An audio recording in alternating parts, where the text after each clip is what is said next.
known from the history, and you mentioned that logical positivism has basically died out. It's collapsed under the weight of its own program.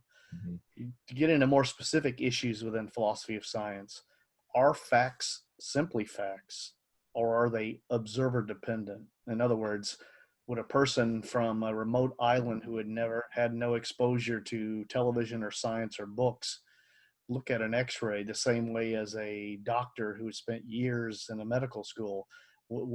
Are they simply facts, or are they observer dependent, or some combination thereof?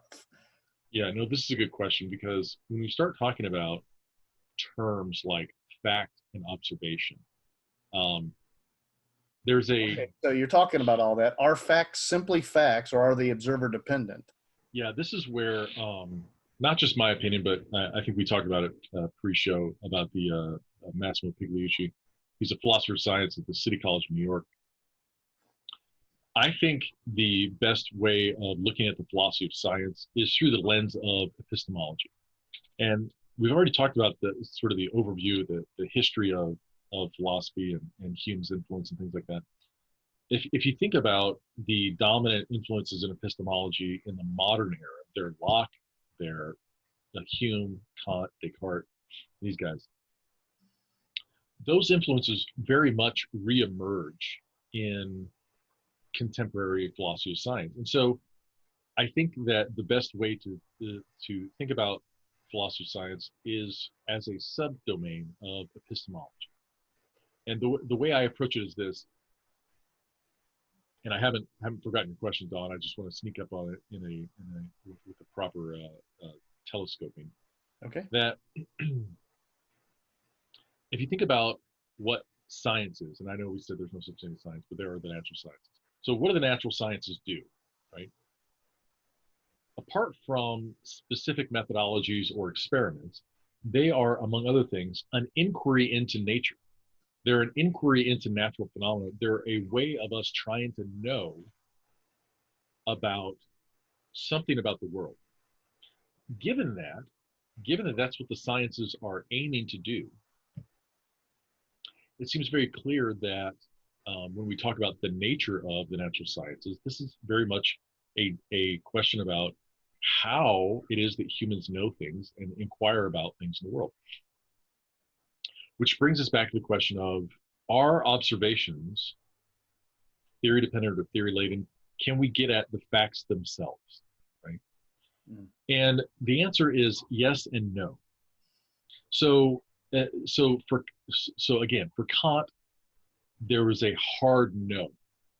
There's the Ding an sich, the thing itself, the thing in itself, and then there's the human knowing. We never get at the real thing itself. The only thing we get at is our phenomenon. The knowing of the thing is all we have. And there's a gap there. There's a Kantian gulf, right? I think that's too stark. There is a thing in the world that we know. We know that thing. The question is, to what degree do we know it? And so we might put it this way. You're reading a book to a child, right? And they are old enough, say they're around 4. They're old enough to know the difference between dog, cat, apple, orange, giraffe, right? They can make these distinctions just based on rudimentary cartoon representations of these natural substances. I, on the other hand, might be able to make a distinction between Red Delicious and Granny Smith apples, right? This is a much more fine-grained distinction. Then you talk to a botanist who's able to say the chemical compound in the skin of the Granny Smith apple is different than the pulp, which is different than the seed, which is different than the stem. And those chemical organic compounds are different than the multivariable compounds in this other type of apple, right? So the question isn't necessarily do we know the thing in the world? The question is, to what degree do we know it? And then there's the knowledge of God, who caused the apple to come into existence in the first place. So what I don't want is I don't want to give the impression that knowledge is an all or nothing matter. Well, we either have the fact or we don't have the fact. No, the truth is it's a degree of knowing. And I think you were right to point out like the example of X-rays. So A.F. Chalmers in his book, What is this thing called science? He's a philosopher of science, talks about the way in which medical students are taught in a class how to read X-rays, right? So when you first hold up a chest X-ray, all they see is white on black, like they see a rib cage, right? Then over time, that same image. So the question is, does this image of a person's X-ray of a person show cancer or not? Well, the brand new medical student just sees, oh, that's a chest X-ray. The oncologist can look at the same thing because they've been doing this for 20 or 30 years, and they say, see that slight shadow around the alveoli or right next to the whatever? That is an indication that could be a cancerous growth, because that's an abnormality in the fine alveoli sac structures that shouldn't be there, right? So it's not just that there is a fact of the matter or there isn't, but there's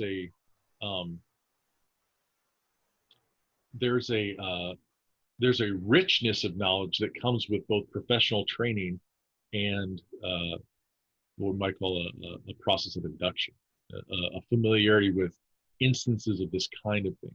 And you see this with all kinds of professionalizations, when it comes to, veterinarian sciences or marine biologists or, chemists or whatever. There's a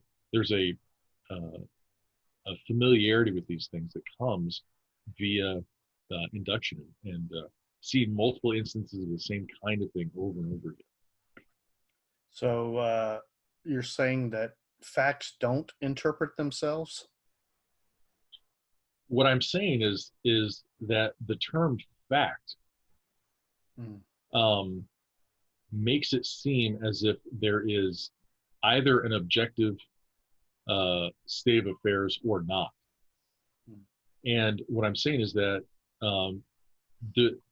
instead of talking about whether we know the fact or we don't know the fact of the matter, what I'm saying is that there is a reality of some object or state of affairs that humans have greater or less epistemic access to based on their familiarity with the. So for example, you've been around people with children, so you meet a couple and they've got several children that you've never met, and this kid comes up and says this thing to you in this very dry tone, and you're like, is this kid giving me attitude? Is he being snarky with me? And the parent says, oh, he's joking, he just has a very dry sense of humor. Well, you don't know about the kid because you're completely unfamiliar with this thing, right? The parent who knows this explains it, gives you an interpretation of that experience that you otherwise wouldn't have access to because of lack of familiarity. Well, that's the sort of thing that happens to humans all the time. And so when we talk about observations, let me just say this. The term observation can have a technical or a more mundane meaning. A mundane meaning, and let's just decide for the sake of conversation that the mundane meaning is out of bounds in this discussion. So, for example, you don't make an observation about a woman at the grocery store. You just see her.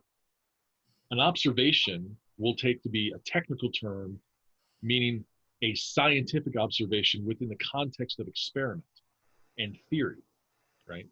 So an observation in a technical sense, within the context of the scientific experiment or theory, that is, as you say, theory laden, because the results of an experiment are only meaningful in the context of, number one, the parameters of the experiment itself, like looking for the Higgs at CERN.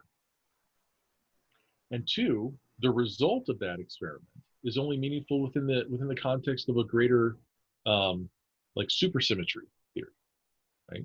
Does it confirm supersymmetry or doesn't it? Well, so the Higgs value only has the significance apart from the value itself. It only has significance in the greater context of an overall theory. So when we talk about observations being theory laden, we're not talking about observing that the guy in front of you just took the parking spot that you wanted. We're not talking about that observation. We're talking about a more technical term in the context of scientific experiment and evaluation. So a more narrowly defined version of observation. Yes, but it does raise the question, a broader question of, is there a definitive break between the way in which normal humans commonsensically move through the world and a sophisticated scientific understanding of the nature of reality? Because some people are going to say, yeah, you can't bring your common sense intuitions to bear on things like quantum mechanics, because there's nothing in our macro experience that would be similar to, say, quantum entanglement, right? Quantum entanglement at a more macro level would just be magic, Right.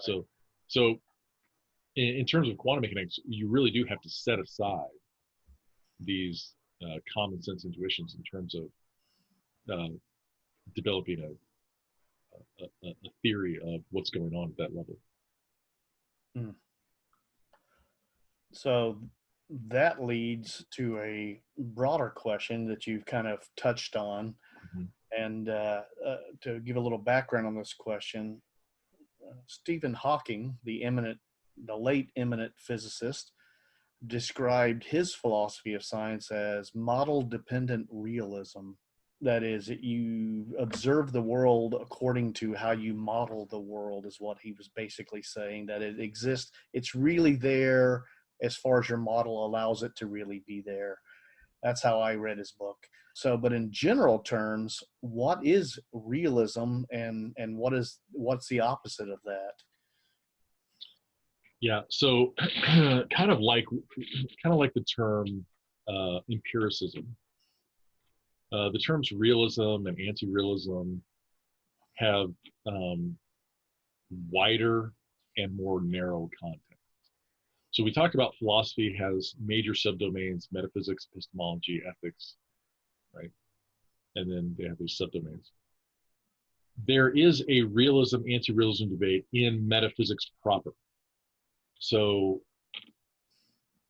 there is a broad use of the terms realism, anti-realism to mean, when I do my metaphysics, it is a metaphysics of things. Mm. When I do my metaphysics, it's a metaphysics of ideas, right, or language. So that is not what we're talking about. We're not talking about, I believe things are true, I'm a skeptic, right? That's too broad. Realism, anti-realism in the specific context of the philosophy of science is about scientific theories. When we have a scientific theory that explains A, B, and C, right? What do we think about that theory's explanation of those elements? The realist is going to say that the theory is talking about real things that exist in the world. Those things exist in the world as the theory describes them. And our response to the theory is to think that its language is accurate and its statements are true. So there are these metaphysical, linguistic, and epistemological elements to realism about scientific theories. So when we say that light is a photon that moves with properties as both a wave and a particle. When we say that, the realist is going to say that is a description of reality, right? There is a particle that we call photon that has these properties, right? The anti-realist is going to say, well, science does not demand, much like the logical positivist attitude, science does not demand that when we say photon, wave, particle, that this has to latch onto an actual particle in reality and describe it perfectly. Science doesn't need that. All it needs is that for that description to have a proper function, if you will, within an overall theory of optics or particle physics or whatever. And so yeah. you have different stripes of realists. You have different stripes of anti-realists who with greater or less weight appeal to these things. So a guy named Ian Hacking is what he calls an entity realist. And his motto is, if you can spray them, then they're real. You know, asking a question about electrons, are electrons real? You know, somebody like a Richard Boyd is a much stronger proponent of realism. Then you have various stripes of anti-realists. Larry Ludan is an anti-realist who thinks that the aim of science is not to get at the truth, but it's to solve puzzles. So here's a generation of scientists, they leave a bunch of unanswered questions. The next generation of scientists, their job is to try and answer those questions and solve those puzzles, not to give us statements about ultimate reality. People have thought that Thomas Kuhn, in his work on paradigms, becomes something of an anti-realist, a relativist. Well, what is science? Science is everything that makes sense within the commitments of a certain paradigm, right? And outside that paradigm, it doesn't really mean anything, or it's nonsensical without that paradigm. Well, so realism, anti-realism about theories come in different flavors, if you will, different shades of meaning. But the realists, by and large, think that what scientific theories give us is a description of reality that is more or less accurate. What the anti-realists do in different ways is to say, no, that's not what science does. That's not what science. If it does that, it's not its aim. It would be a happy accident, but it would be a nice to have, but it's not necessarily true. Bos Van Frossen would be one of these anti-realists. So what kind of theory is the theory of evolution then? And I know it's called the neo-Darwinian paradigm, but in general, what kind of theory is the theory of evolution? Yeah, so this was actually, and this question is not accidental. This was the focus of my doctoral dissertation, was that first of all to ask the question, how does kind of a common sense realism or a common sense empiricism, classical empiricism of somebody like a Thomas Aquinas, can that be made congruent with the most sophisticated, say, physics of the 21st century, say quantum mechanics or string theory? Because, you know, earlier we talked about the nature of observation. We're talking about there's a mundane sense and there's a sophisticated, more technical sense. The question is there a continuity between those two things, or is there a hard break? This is how I function when it comes to, you know, filling my car up with gas and going to the grocery store, and then I have to completely shift my epistemological context when I talk about scientific theories and their import. Is there a hard break there, or is there a continuum? And so I answer the question that there's a continuum. There's a continuity between me seeing you on my computer screen here and the way quantum mechanists do quantum mechanics. The question is, what is that continuity? And that's where the first probably 2 or 3 chapters of my dissertation builds up this, I thought, quite satisfactory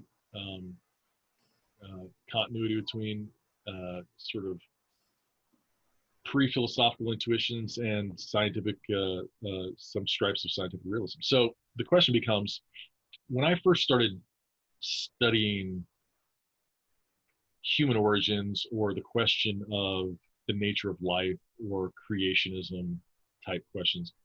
I started out as a young earth creationist, very much so.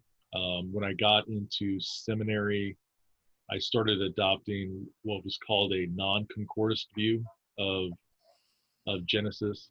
That is, trying to avoid the anachronism of reading a detailed 21st century modern scientific mindset into Moses in the Pentateuch, right? So that's kind of where I moved. And then when I got into apologetics and my background is in kind of some of the biological sciences, and I've been interested in chemistry and physics for a while.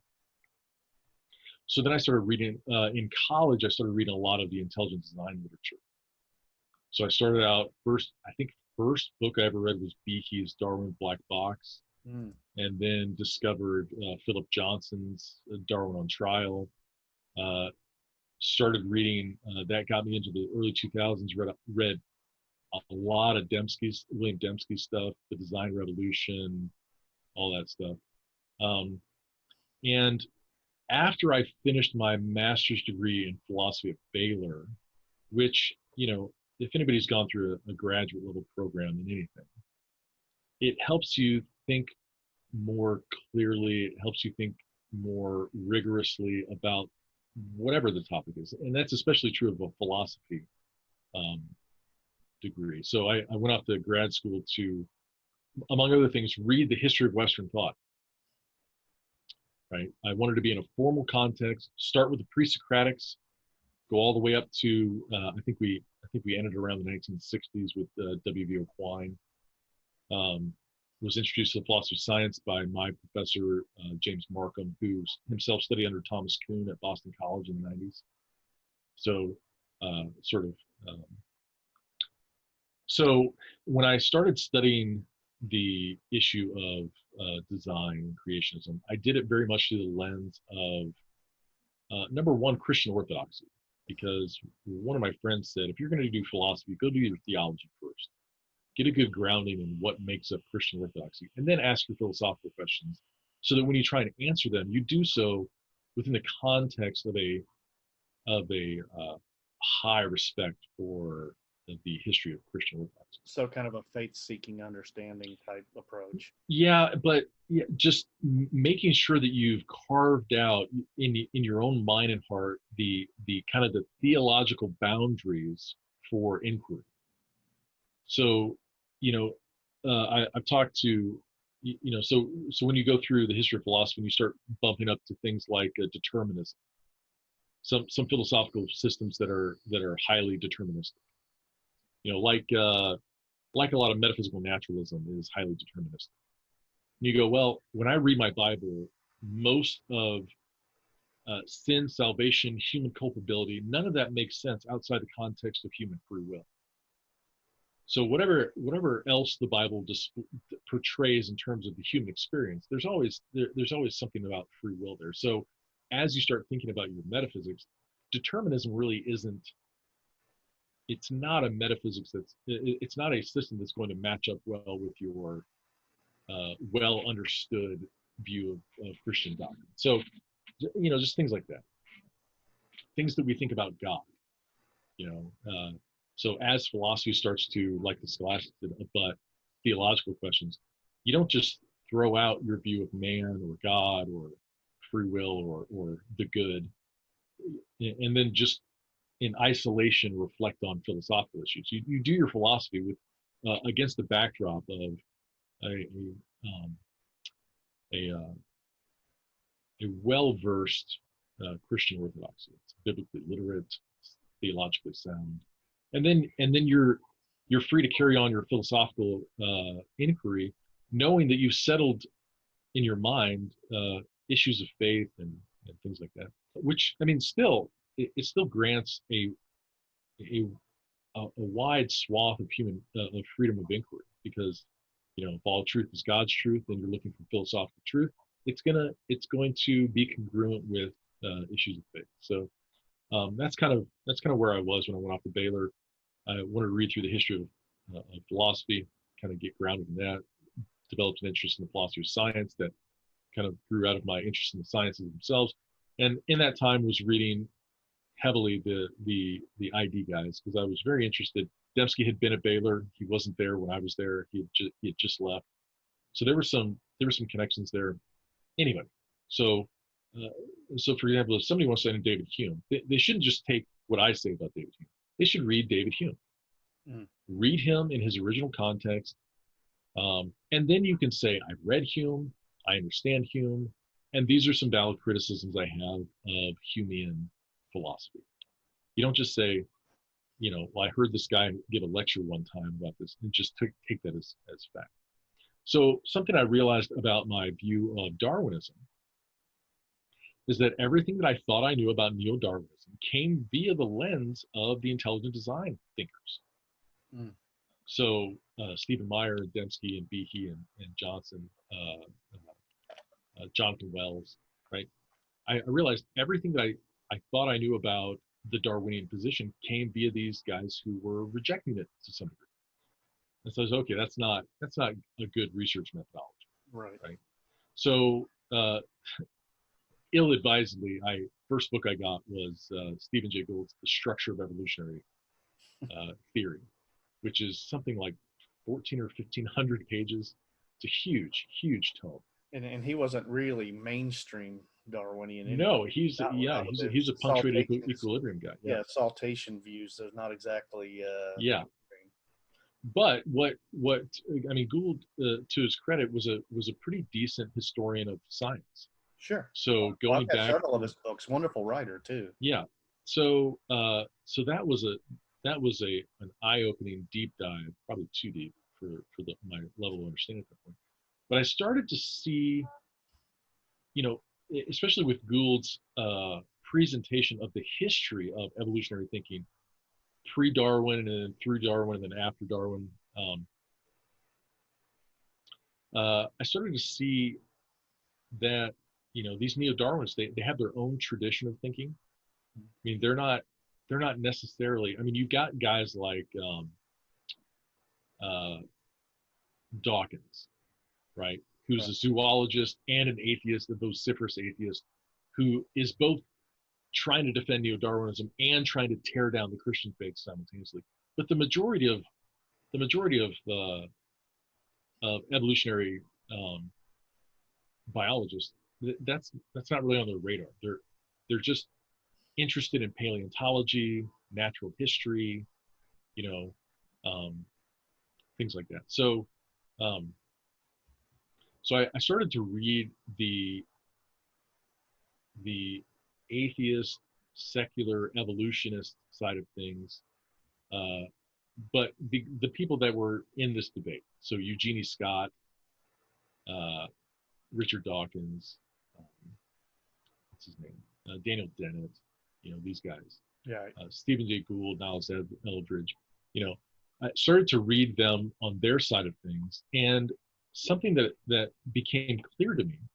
So Dembski's got his upper probability boundary, right, where you take all the mass in the known universe as fast as it can move, state changes, and all the time that's available from the Big Bang till now. And you have this upper probability boundary of 10 to the negative 150th or 145th or something like that. And so if you have information content whose probability of its natural origin is smaller than 10 to the 145th, then we can rule out chance and natural causes as a viable, reasonable explanation. So you've got that highly mathematicized approach to the question of origins and information and genetics. And then you've got, on the other hand, you've got these guys dealing with natural history, like looking at, whales, the whale lineage, or fish, trying to reconstruct a fish lineage and natural history, things like that. And to a large degree, what I discovered, having read the evolutionist guys, is that these two groups are talking past one another. There's really, I mean, there's a clash over the nature of science. Is is science wholly materialistic, or is there some ultimate rational agency behind all of the regularities we see in the natural sciences? So there is this clash, but in terms of the science itself, I mean, Meyer and Dembski, even Behe is dealing with things solely at the level of like molecular biology, biochemistry. He's not dealing with questions of natural history. And so, I got into things in terms of ID. I started broadening my research in terms of, looking at the neo-Darwinian side of the coin. And then something I realized was, okay, well, ultimately it comes down to these competing approaches and paradigms, right? Well, what is the discipline that evaluates scientific paradigms as paradigms? It's not science, it's the philosophy of science. Mm. And so I went from only understanding design and creation ideas from the ID guys to looking at the ID guys and the evolutionists and their tensions back and forth. You go, well, the only real way to make sense of these tensions is to take a further step back and have a philosophy of science perspective on these competing sciences, right? Right. And then as I got into the philosophy of science, I realized the differences in these philosophies of science are largely rooted in epistemology. So I had to take a further step back and go, okay, well, what sort of epistemological approach should we have in developing a philosophy of science that can then adjudicate the design evolution question, and then ultimately provide us with, number one, a coherent apologetic response. Number two, a philosophy of science that is ultimately consistent with this theological backdrop that we've settled on, right? And so that was a project in my dissertation to try and zoom all the way out to this philosophical subdomain of epistemology. How do humans know, right? Right. As humans move through a world of concrete particular things, how do they come to know those things? What are our principles? And then from that to develop a philosophy of science, and then use that philosophy of science to adjudicate the question of Darwinism. So your original question about what kind of theory is I remember the question now that you mentioned it. So the question of what kind of theory is neo-Darwinism, I think, needs to be set against the backdrop of a particular philosophy of science. The philosophy of science that I adopted, developed, didn't adopt it, I developed it, is it's based on this idea of our natural, what I call our natural epistemic range, right? So humans, we're not just talking about knowledge, we're talking about human knowing. Frogs know the world in a different way. Dogs know the world in a different way. They have a heightened sense of maybe smell, right? Bats, like their sonar echolocation. Yeah. Dolphins. What's it like to be a bat? Right. Yeah. Thomas Nagel. Sure. So when I have a conversation, when I start my class on epistemology, I said this is a epistemology isn't just a theory of knowledge. It's a theory of human knowing. We're not asking questions about how animals know the world, or angels, or God. We're asking about what kind of knowing powers do humans have? And then from that, how do we give an analysis of human knowing? So following very much in the line of Thomas Aquinas, but then later on, Etienne Gilson and Jacques Maritain, who are some early 20th century French Thomists. Humans have two basic knowing powers. We have the intellect that deals with things according to abstraction and universals, and we have our five senses that deal with things in terms of their concrete particularity. So my intellect can't know what this water tastes like. It doesn't taste like much of anything, it's water. But